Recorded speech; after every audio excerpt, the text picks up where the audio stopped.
Baik,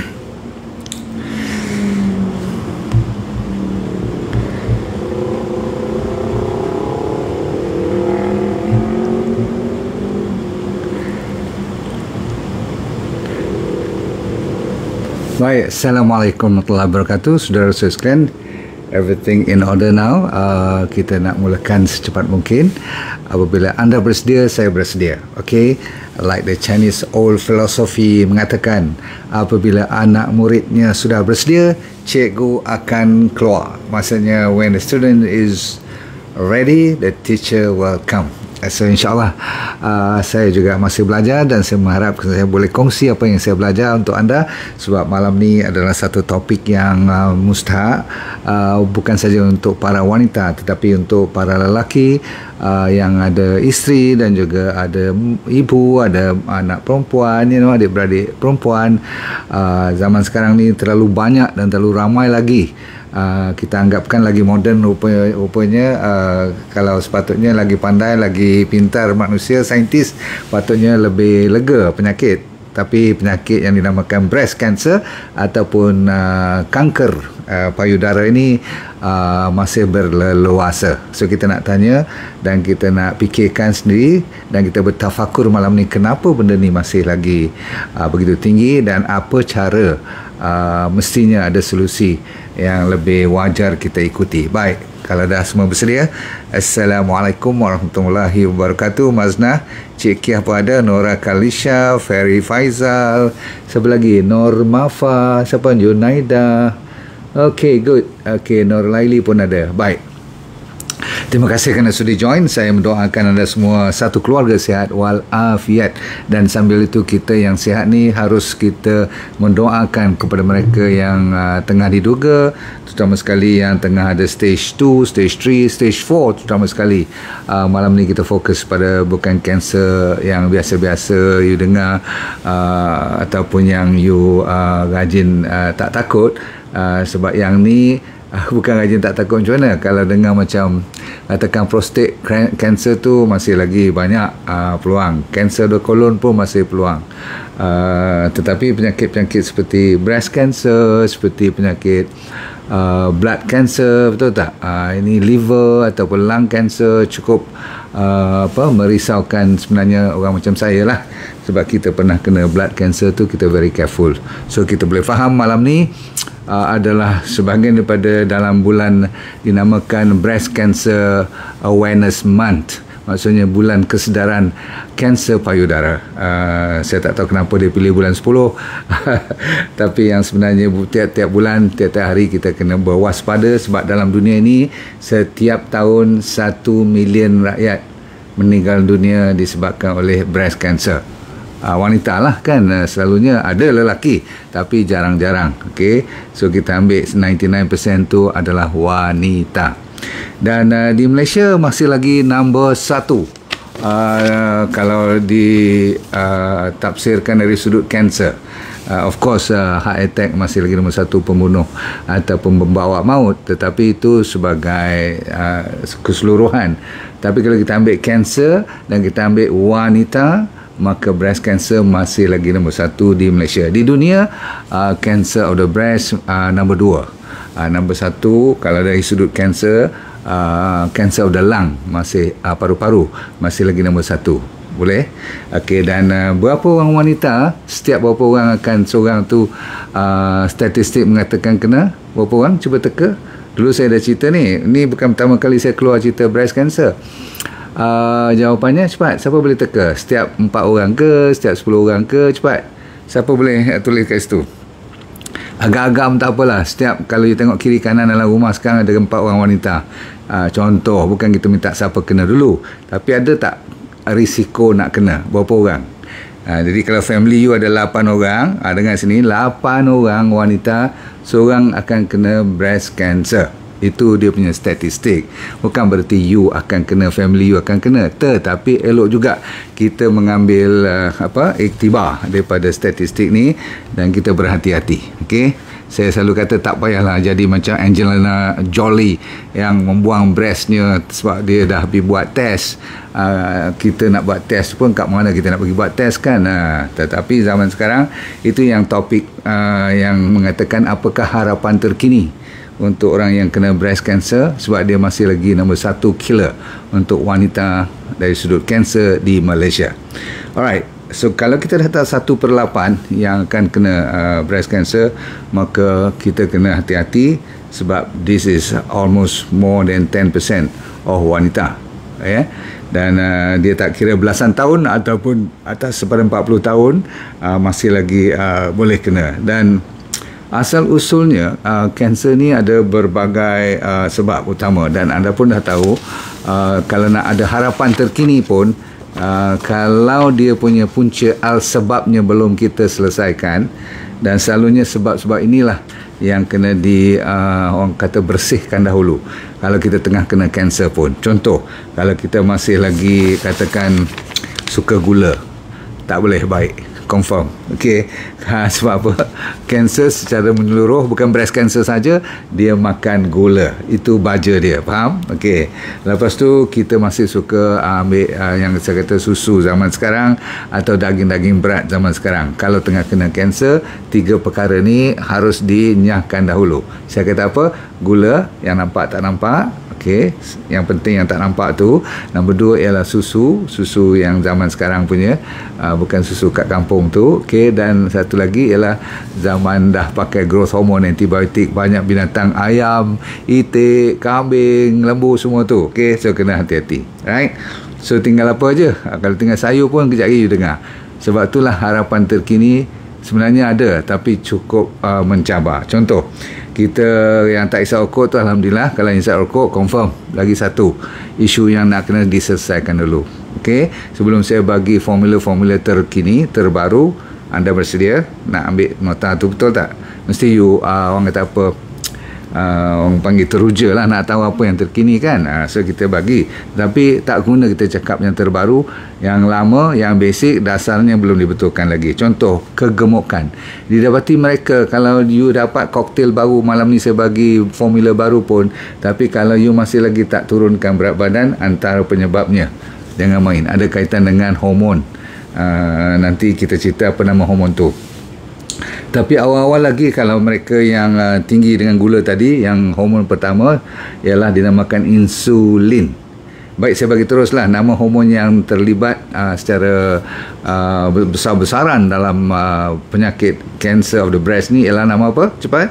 Cancer of the breast, dia terlalu berkisar kepada estrogen. Ada kaitan dengan progesteron juga, tapi estrogen lah yang pada awal-awalnya Tuhan jadikan estrogen ni memang bagus, memang untuk kebaikan wanita, sebab dia jaga breast, dia jaga masa menyusu, dia jaga juga kebaikan ovary, vagina lining, semua tu ada kaitan dengan estrogen punya hormon ni. Lepas tu dia jaga tulang, terutama sekali tulang wanita ni. Lepas tu uterus lagi, banyak kerja dia. Sampai ke otak pun dia jaga, dan sampai macam thyroid juga, dia jaga temperature dan sebagainya. Estrogen. So estrogen ni memang memainkan peranan yang cukup orang kata baik, dan orang kata apa, best untuk wanita. Tapi kalau dia jadi huru-hara, kenapa dia jadi huru-hara itulah kadang-kadang penyebab utama kenapa kanser tu boleh terbit atau keluar. Contoh lagi, kalau kita suka sangat ambil omega 6. Omega 6 ni kan datang daripada minyak-minyak bijirin yang di recycle tu, yang kita selalu minum, bukan minum, kita goreng. Minum pula, maksudnya kita makan lah kalau lepas daripada tu kan. Goreng pula dengan tepung tu pula dah refine, orang panggil apa, sugar kan, karbohidrat kan. Lepas tu minyak-minyak seperti yang dah hydrogenated trans fat tu, selalu kita kata canola oil, sunflower oil kan, all bijirin punya oil tu, kecuali minyak kelapa, minyak olive oil, minyak kelapa sawit, minyak sacha inci oil, yang tu semua best. Bukan kita melawat, sebab dah dibuat kajian pun. Jadi inilah penyebab utama antaranya. Okey, Dan seterusnya avocado kita jarang nak makan. Sejak you dengar lecture I ni, mungkin you dah mula beli sikit kot, sekali-sekali seminggu ke avocado. Lepas tu banyak sangat white bread, benda-benda biskut yang you suka tu. Lepas tu processed food lah, yang termasuk yang saya kata diperbuat daripada berbulan-bulan lamanya, ada pengawet, pewarna, apa lagi, penyedap semua kan. Kadang-kadang flavor pun, bagi rasa apa you nak, semua dia boleh buat. Nak lemon, dia boleh buat rasa lemon. Nak rasa buah, katakan apple, dia boleh buat rasa apple. Dahsyat tak dahsyat? Jadi kalau tak masuk lagi itu dari segi pemakanan, tapi dari segi pemakaian kita, so kadang-kadang you tanya, dok, apa lagi latest? That is not latest, betul, tetapi it is ongoing. Kita ambil kosmetik tak? Ambil kan? So lagi lama, zaman sekarang pula kosmetik dah naik harga, so kita akan turun beli yang lebih murah lagi, katakan. You tahulah, kalau sekian-sekian harga cuma tak sampai RM11, tapi dia punya bau, dia punya rasa macam branded punya tu, tu confirm mesti dah ada synthetic material, letak kat kulit, masuk kat kulit, letak kat spray ketiak ke, spray muka, rambut, semua tu kena hati-hati. Lepas tu kita orang yang kulit sawo matang ni kononnya nak putih pula lagi, nak melepak lagi, ambil whitening cream, confirm. Okey, jaga baik-baik. Apabila dia masuk, walaupun tak kena cuma kat breast, contohnya kita pakai katakan untuk muka dan sebagainya, kan tempat ni semua ada saluran darah. Saluran darah tu kan jadi pembekal dia, signal dia kepada kawasan lain, termasuklah breast kan. Jadi setiap kali kalau you bertukar warna, you rasa-rasa sel you bertukar tak dia punya structure sedikit. Mungkin hari pertama, hari minggu pertama tak tukar, tapi kalau dah pakai setahun, dari lama kelamaan, sebab tu orang kata kalau you terlalu banyak makan gula, pankreas pun tutup kedai. Sebab apa? Dia dah tak larat nak kerja. Sebab kita tak dengar cakap fitrahnya, yang ni untuk ni, yang tu untuk tu. Dia punya aturan dia. Jadi bila kita berlawan, kita pergi botox, kita pergi buat benda-benda pelik-pelik, jadilah cerita. Nail polish pun dah cukup. Kalau tak percaya, cuba tengok apa ada dalam nail polish tu. Lepas tu orang yang suka bermasalah tempat-tempat yang ada pancaran, katakan electromagnetic frequency, seperti kita lah, TV, handphone, apa lagi, yang ni saya bersalah, yang ni saya mengaku, saya pun tengok ni berdepan dengan iPad ni kan. Takkanlah kalau satu hari kita berdepan terus tak ada apa-apa impact. Jaga baik-baik. Okey. Lepas tu apa lagi? Tak kena matahari, tak cukup D3, antibiotik kadang-kadang berbulan-bulan kena ambil. Jaga baik. Lepas tu orang perempuan pula suka kadang-kadang tu nak pakai, ada juga, bukan semua, pakai implant. Kononnya nak bagi lebih seksi dan sebagainya. Masya Allah, implant tu sendiri boleh menyebabkan berlakunya kanser. So jadi makanan tadi saya lupa nak cerita, mungkin you pun dah tahu kan, all fast food, semua makanan yang cepat-cepat tu, yang kita pergi beratur kat kedai KFC, McDonald dan sebagainya tu, dah confirm ada 100 lebih bahan campuran yang diperbuat supaya kita datang lagi untuk makan. Cuba tengok daging yang dia simpan tu dalam peti ais tu berapa lama dah.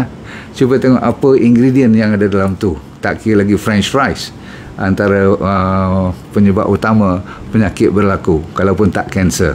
Tak kira lagi sos dia, tak kira lagi macam-macam lah dalam tu.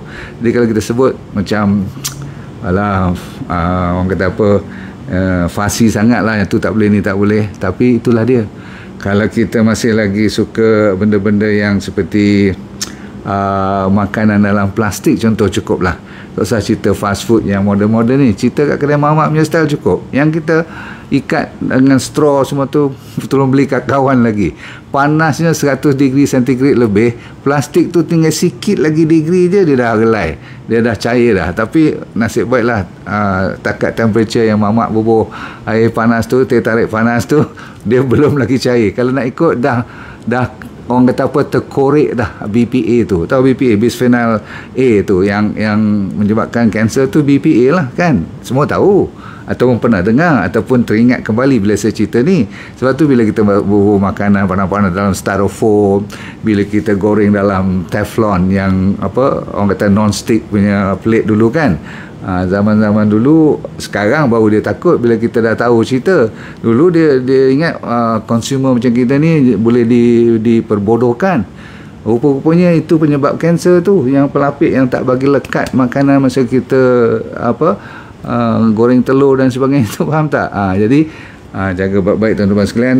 Banyak bahan-bahan yang kita kena hindar daripada berlaku. Jadi saya habiskan masa sedikit untuk penghindaran ni, sebab saya rasa ramai anak-anak muda kita tak peduli. Dan kanser walaupun masa muda tak kena, dia ambil masa at least 5-10 tahun paling cepat. Kadang-kadang sampai 15 tahun baru timbul. Sebab tu umur you 38, anak baru nak pergi primary school, tengah duk sayang-sayang, tengah main-main semua, dah beli tiket nak pergi holiday. Pernah dengar cerita macam tu tak? Dah nak pergi Langkawi ni, dapat tahu bengkak, boleh rasa ni minggu depan nak pergi, macam mana perasaan you? Faham? Kadang-kadang you tak cerita pada anak tu kan, pergi dulu, tapi dalam hati tu berdebar-debar. Balik ni dah bisik-bisik kat Habib, bang balik nanti Minah nak pergi hospital lah. Kenapa? Abang pula risau. Sebab apa? Kadang-kadang cuma Minah saja yang tahu, sebab benda tu kecil lagi, dan kadang-kadang kan bertukar sikit kulit tu, rasa macam dah warna macam, ataupun gambarnya atau kulit tu nampak macam kulit limau dah, mulalah tu. Ataupun kalau dah terlambat sikit nipple dah mula, orang kata apa, dah reverse, dia dah tenggelam ke dalam, itu bahayalah. Of course kalau dah keluar nanah ataupun dah keluar darah semua tu, itu dah memang bukanlah terlambat, tetapi lambatlah kan. Sebab awal-awal lagi selalunya kalau cuma cyst, kalau cuma fat, you boleh pegang-pegang dia boleh lari-lari lagi. Tapi kalau you pegang lama-kelamaan, dia tak mau lari, dia lekat pula kat dinding dada you dan sebagainya. Masya Allah. Yang tu you jangan melawak, faham? Kena cepat-cepat pergi jumpa doktor. Yang bagusnya kalau lagi awal, lagi ada chance untuk you pulih seperti sedia kala. Jadi tuan-tuan sekalian, sekarang saya nak cerita lagi apa sebenarnya yang kita boleh lakukan. Jadi malam ni kita nak fokus harapan kita pada masa sekarang. Ada beberapa yang you boleh lakukan. Doktor pun dah jumpa beberapa advance orang kata apa, terapi, namun masih lagi tidak memuaskan hati. Kata banyak kajian, tak lebih daripada 5% success rate. Masa saya belajar pasal masa saya kena kanser dulu, saya banyak belajar lah. Itu lebih kurang 20 tahun lepas, 10 tahun lepas, bila saya kena lagi sekali tu, saya belajar lagi. Rupa-rupanya masih lagi tak bergenjak dia punya kejayaan. Walaupun dia orang jumpa contoh dulu dia orang pakai Clevac, mungkin sebahagian pada anda pernah dengar. Lepas tu pakai kemoterapi, radioterapi, operation, biasalah kan. Tapi ada kebelakangan tu dia orang pakai targeted therapy. Maksudnya cuba nak fokus dapat ubat yang boleh terus masuk ke tempat yang itu saja, kononnya tak ganggu tempat lain. Tapi banyak kesan sampingan. Namun ada lagi yang dia panggil immunoterapi. Dia pakai sistem body kita di push. Ada cara lah dia bagi makan ubat supaya body kita punya immunity tu melawan kanser. Dan ujung-ujung zaman sekarang ni dia pakai konsep apa yang dinamakan genomics.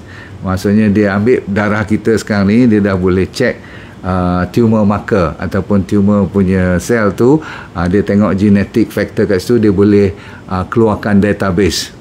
Tapi nak cari ubat khas untuk you punya, berbanding dengan makcik sana punya atau akak ni punya, semua terlalu banyak pilihan, terlalu banyak ubat nak kena dibuat. Sebab manusia ni, setiap orang tak akan sama dengan orang sebelahnya. Saya ulang, kita adalah kita saja. Jadi penyakit kita tu khas untuk kita. Sebab itulah kalau nak buat rawatan khas untuk breast cancer ni, dia kena individual. Maksudnya, Minah, kau macam ni, akak macam ni, adik macam ni. So dia kena betul-betul prihatin kepada keseluruhan cerita. Sebab kanser Kalau siapa yang cuma tengok kanser cuma kat breast tu saja, tengok kat saiznya saja, tengok ada tak dia pergi kat ketiak ataupun dia pergi ke mana lagi, stage 3 ke, dan nak masuk sampai ke liver ke tulang belakang, dah stage 4 katakan, sebab dia dah langgar boundary, itu masih lagi kebelakangan. Pemikiran sekarang ialah kita kena tengok you sebagai complete, bukan takat breast sampai ke tulang belakang tu saja, tapi you keseluruhan, daripada otak you, pemikiran you, tulang you, daripada ujung rambut sampai ujung kaki, family you, sekeliling you, apa lagi yang berlaku kat rumah you, dan apa lagi yang berlaku dalam sejarah hidup you, baru boleh selesai. Jadi tak semudah yang kata, oh, you cuma ada 2 cm dulu, sekarang dah 3 cm, so kita risau, kita buat mastektomi katakan. Kalau macam tu semua dah baik lah kan. Mastektomi berapa kali dah kita tengok adik-beradik kita yang dah tak ada breast sebelah semua tu, dah buang sampai ke ketiak pun, dia ambil sampai 20 biji katakan, nak test berapa biji yang dah positif semua. Okey, dah buat terapi semua, okey, tak sampai 5 tahun relapse pula, boom, straight stage 4 pula tu. Jadi tuan-tuan persekalian, isu zaman sekarang, cara yang terbaik ialah begini. Nombor 1, kita kena ambil sejarah cerita you betul-betul. Nombor 2, kita kena periksa betul-betul. Dan nombor 3, kita kena pastikan you stage berapa. Semua dah tahu melalui medical, tetapi jalan yang terbaik masih lagi secara attack dia secara alami, secara natural.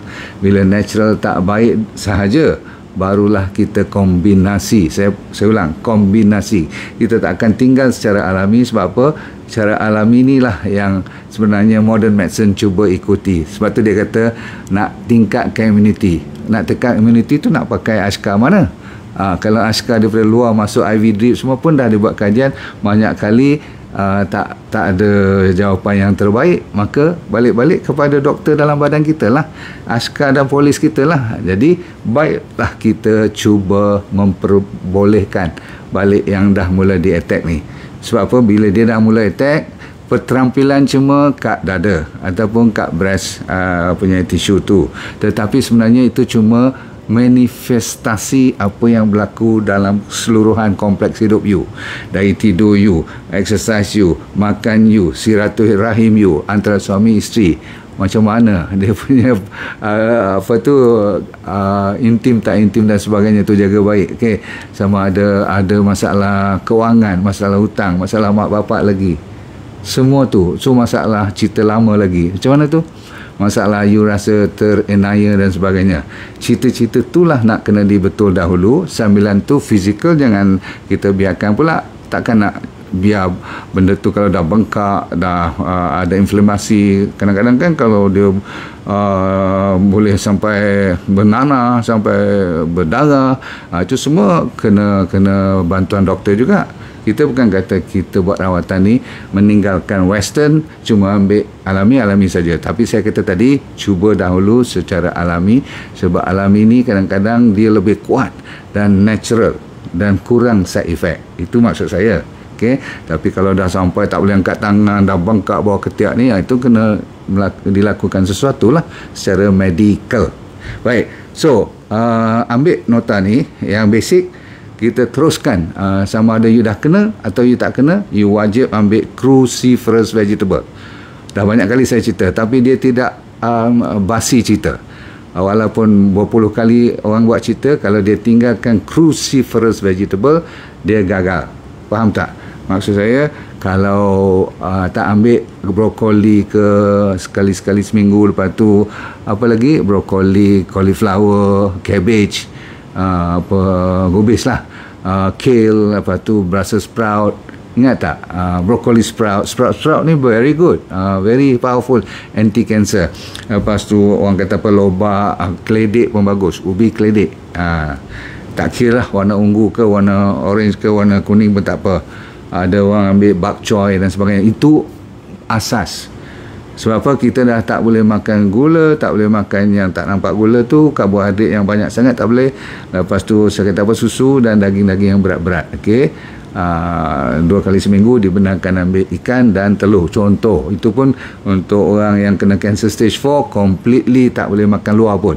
Dia kena makan di rumah sahaja sampai dia lega dan doktor kata dah kecut, baru you boleh tempuh makanan luar. Sebab apa? Siapa tahu? Sebab makanan luar you tak boleh kontrol apa dia letak kat situ. Paling busuk ada MSG. Okey, baik. Lepas tu green tea, ambil nota ni, apple, ni semua makanan-makanan yang dah dikonfirm. Zaman moden ni, ini antara makanan yang akan lawan penyakit khasnya breast cancer. Kanser lain pun boleh juga makanan ni, tetapi kita fokus kepada breast cancer. Carrot, omega 3 69 tu boleh, tetapi omega 3 yang paling utama, jaga baik-baik. Okey, D3K2, yang ni tak payah sebut, memang kat mana-mana you pergi pun dia dah confirm. Kebanyakan orang tak cukup. Garlic tu apa? Bawang putih. Okey, legume, dal, kacang, bean, semua tu boleh. Semua jenis allium, bawang-bawang. So banyakkan bawang sikit. Okey, allium ni. Turmeric, turmeric terkenal bukan saja untuk anti radang atau anti pain semua tu kan, dia bagus. Tapi dah terkenal kajian turmeric ni dahsyat Tuhan bagi untuk lawan kanser pun, terutama sekali sekarang malam ni breast cancer. Lepas tu tomato yang telah dipanaskan atau dibakar atau disangai. Okey, right. Avocado, lagi nanas, grapes pun boleh. Cinnamon, kayu manis, lagi ginger, halia, beetroot dengan sayurnya sekali, dengan dia punya daun kat atas tu. Lepas tu sea cucumber, gamat, dark chocolate, habatus sauda, lagi satu red algae, rumpai laut yang warna merah. Okey, lepas tu Garcinia ni apa yang orang buat asam Jawa tu, asam keping tu yang buat laksa tu. Okey, right, jangan main tu. Dan lagi sekali, kalau boleh, you jangan lupa kepada yang dinamakan habatus sauda. Saya dah ceritakan. Ada satu lagi yang dinamakan dalam habajala tu, apa nama dia? Saya lupa apa nama. Chamomile. Yes. Chamomile tu lebih mententeramkan. Okey, baik, sekarang saya janji pada you yang terkini lagi apa yang saya belajar, saya bagi pada you sekarang. Okey, iaitu namanya yang tadi tu, ALA, alpha lipoic acid. Kebetulan nasib baik dia dah ada dalam kita punya DND 369 tu. Apa namanya? Omega 3 yang datang daripada plant, terkenal untuk lawan breast cancer. Saya bagi formulanya sekarang.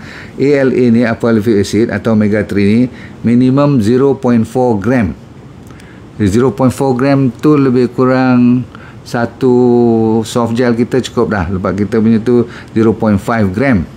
Okey, 500 miligram. Okey, untuk 2 kali sehari. You ambil, bukan 2 kali sehari, you ambil 2 biji 2 kali sehari. You buat amalan tu 2 biji 2 kali sehari, sebab dia punya dose total for the day dia perlukan 1.8 gram per day. Ni yang saya kata benda terbaru, sebab dulu saya cerita pakai suruh you makan je, tapi ni lebih spesifik. Dah dibuat kajian 1.8 gram per day. Lebih kurang kalau you ambil 2 biji pagi, 2 biji malam, okey, beres. Omega 3 ya, ALA ni. Okey. Lepas tu Garcinia ni berapa keping, lebih kurang 1.2 gram per day, dah cukup dah. Lebih kurang kalau 1.2 gram tu lebih kurang 2 keping lah satu hari. Tapi takkan nak makan gigit tu kan. Tapi kalau ada, jangan lepaskan peluang. Lepas tu red algae, rumpai laut yang warna merah ni, kalau tak ada merah ambil yang hijau pun tak apa. Rumpai laut algae 8 gram satu hari. 8 gram tu lebih kurang berapa? 8 gram tu lebih kurang 3-4 sudu lah, sudu makan. Okey. Black seed dalam kita punya habajala tu dah cukup. Okey. Dia perlukan lebih kurang 500 mg per day. So kalau habajala tu you ambil 2 biji dah cukup. Okey, sehari black seed. Okey, Lepas tu garlic ambil lebih kurang 2 ulas, 500 miligram bukan gram pun, sehari cukup. Lagipun selalunya garlic saya tak benarkan lebih daripada 2-3 ulas tu. 2 ulas dah cukup dah. Itu yang terbaru. Yang tak berapa terbaru tapi banyak dah lupa nak buat ni ialah, ingat tak ada 5 koktail yang saya cerita 3 ke 2 tahun lepas. 2 tahun lepas lah kot. Okay, you ambil balik dalam YouTube saya, type kata cancer cocktail 1, 2, 3, 4. Dalam tu ada berbagai campuran termasuk moringa dan sebagainya. Itu bagus untuk you amalkan. Tapi yang ramai dah lupa ni, mungkin lupa betul kot tak buat ni. Okay, lemon. Lemon ambil 3 biji. You mesti lupa sebab you dah terfikir lemon yang kuning tu betul. Okay, lemon, tetapi saya kata lemon peel, kulit dia yang telah dibersih betul-betul. You siapkan 3 biji, ingat dah dibersih betul-betul. Lepas tu grapefruit. Tahu grapefruit tak? Limau yang masam tu, yang Mak Saleh suka makan tu. Dia orang breakfast dia orang suka lah grapefruit ni. Kan limau ni you ambil kulitnya juga boleh. So 3 biji. Apa you buat? You dah bersih semua tu, you potong elok-elok, lebih kurang lah. Lepas tu you pergi panaskan dia selama 3 jam, tak lebih daripada 40 degree centigrade. Orang kata panas saja, panas tapi tidak mendidih. Panas sampai 3 jam. Air tu nak dengan apa dinamakan kulit tu, bila dia dah lembik sedikit, dah lepas 3 jam tu you perah dia, dan you ambil air tu juga tadi tu yang panas-panas tu, you campur dengan perahan tadi tu, you minumlah 2 kali sehari. Lebih kurang 2 sudu makan sampai habis. Tahanlah kot 3-4 hari. Okey, ambil berapa kali sehari? 2 kali sehari. Boleh ingat tak ni? Amalkan benda ni, sambilan tu betulkan yang saya kata masalah-masalah you dan sebagainya tu. InsyaAllah ikut DND diet hujung-hujung sekali. Copy nota dalam saya punya link tu, bila-bila you nak buat seserius mungkin, ikut DND Goodbye Cancer. Dietnya lebih serius daripada diabetes. Bukanlah serius sampai you tak makan apa. Cuma contoh, kalau stage 3, stage 4 you breast cancer, you tak dibenarkan makan luar kan. Dan saya tak benarkan you makan benda-benda yang katakan yang bila stage 4 tu, sampai kalau boleh makanan yang tak perlu masak, jangan masak pun. Kita nak raw, whole food vegetable tu.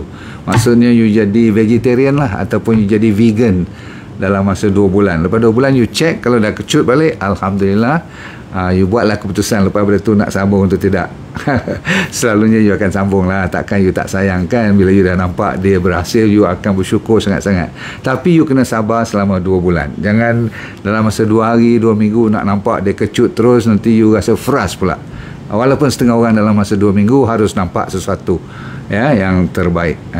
Dan ingat, DND diet tidak meninggalkan yang paling penting dalamnya ialah apa? Puasa malam dan puasa Isnin dan Khamis. Kita ambil sempena kita puasa sunat tu juga kan, dan kita mendapatkan manfaat untuk kesihatan kita. Puasa adalah antara satu lagi penawar yang jangan kita melawak. Walaupun kita dah kurus, dah kering sikit, dah lah kena kanser kan, doktor ni suruh puasa pula lagi. Jangan risau. Orang kata lagi bagus you puasa ni, lagi lama you boleh buat, lagi terbaik. Sebab apa? Kanser lapar kepada makanan-makanan yang kita biasa makan. Kalau kita buka mulut makan pun, dia ingat kita makan macam biasa dulu masa kita belum kena kanser. Kan penyebabnya kita makan banyak gula kan, banyak junk food kan. Sekarang dah tak dapat benda tu. Asyik sayur, buah, minuman-minuman yang sihat, Masya Allah, dia rasa fresh betul, maka dia akan meninggal. Okey, itu caranya kita orang kata apa, stuff the cancer. Kita tahapkan dia, kita bagi dia, orang kata apa, tak ada makan langsung. Boleh? Lawan sekuat mungkin, banyak berdoa, Allah terapi tu jangan lupa, InsyaAllah. Dan bagi saya, you jangan lupa pada Sacha Inci Oil tu, itu wajib.